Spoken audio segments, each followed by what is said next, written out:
গরমে এক গ্লাস ঠান্ডা শরবত যদি এক নিমেষেই প্রাণ জুড়িয়ে দেয় তবে কেমন হয়। আর সেই শরবত যদি হয় নিজের গাছের টাটকা পুদিনা পাতা দিয়ে তৈরি, তাহলে তো কোনো কথাই নেই।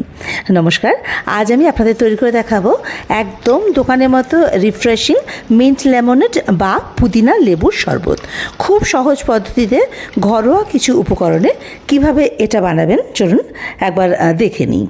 তো এখানে দেখুন, আমি পুদিনা পাতাগুলো গাছ থেকে ছিঁড়ে নিয়েছি। তো শুধু পাতাগুলোই নিয়েছি, ডাঁটাগুলো কিন্তু নিইনি। আপনারা অবশ্য বাজার থেকে এটা কিনে নিতে পারেন। তো এটা ভালো করে ধুয়ে এই যে দেখুন, চায়ের কাপের 1 কাপ মতো হবে আর কি পুদিনা পাতা হয়েছে। তো একটা মিক্সারে এবারে আমি আগে পাতাগুলো নিয়ে নিলাম। তারপরে এর মধ্যে অল্প একটু নুন দিয়ে দিলাম, ওই 1/4 টিস্পুন থেকে একটু বেশি দিয়ে দিলাম বিট নুন, সেটাও ½ টিস্পুনের কাছাকাছি। এবার দিয়ে দিলাম চিনি আমি এখানে 4.5 টেবিল স্পুন মতো দিয়েছি। মিষ্টিটা আপনারা যে যেরকম খান সে অনুযায়ী বাড়িয়ে বা কমিয়ে নিতে পারেন। দিয়ে দিলাম রোস্টেড জিরে বা জিরে শুকনো খোলায় ভেজে সেই জিরে ভাজার গুঁড়ো, সেটা আমি 1 টিস্পুন দিয়েছি। আর দিলাম আমচুর পাউডার, এটা চটপটে স্বাদ আনবে, এটা আপনারা নাও দিতে পারেন। এটা আমরা 1 টিস্পুন দিয়ে দিয়েছি। আর নিলাম একটা পাতিলেবু, এই লেবুর রসটাও দিয়ে দেবো এর মধ্যে।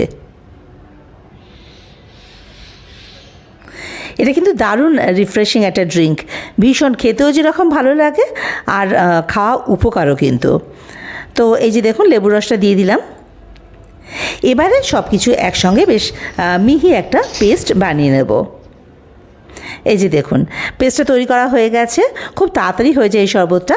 এবার এটা আমরা ছেঁকে নেব, তার কারণ শরবত তৈরি হবে তো যদি কোনো শক্ত অংশ মুখে পড়ে সেটা তো ঠিক ভালো লাগবে না, তাই এটাকে খুব ভালো করে আগে ছেঁকে নিতে হবে।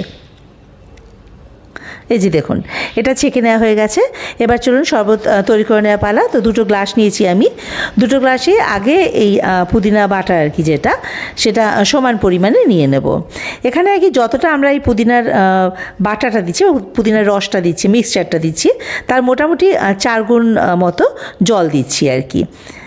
এবারে এর মধ্যে কিছু বরফ আইস কিউব দিয়ে দেবো। আপনারা যে যেরকম ঠান্ডা খান সে অনুযায়ী আর কি বেশি বা কম নিয়ে নেবেন আইস কিউবটা। এবার ঢেলে দিলাম জল। এবারে সব কিছুর সঙ্গে খুব ভালো করে আগে মিশিয়ে নিতে হবে। এটা যখন সার্ভ করবেন তখনও কিন্তু একবার ভালো করে গুলে নিলে ভালো হয়, কারণ এটা একটু থিতিয়ে পরে রেখে দিলে আর কি।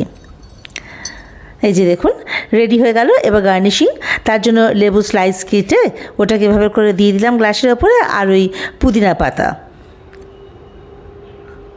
এই যে ব্যাস তৈরি হয়ে গেল আমাদের রিফ্রেশিং ঠান্ডা ঠান্ডা মিন্ট লেমনেড বা পুদিনা লেবুর শরবত। অবশ্যই বাড়িতে তৈরি করে এটা খান। এই গরমে এটা যেরকম শরীর ঠান্ডা রাখবে, প্রাণটা তো জুড়িয়েই যাবে, সাথে সাথে পেটটাকেও কিন্তু এটা ভালো রাখতে খুব সাহায্য করে।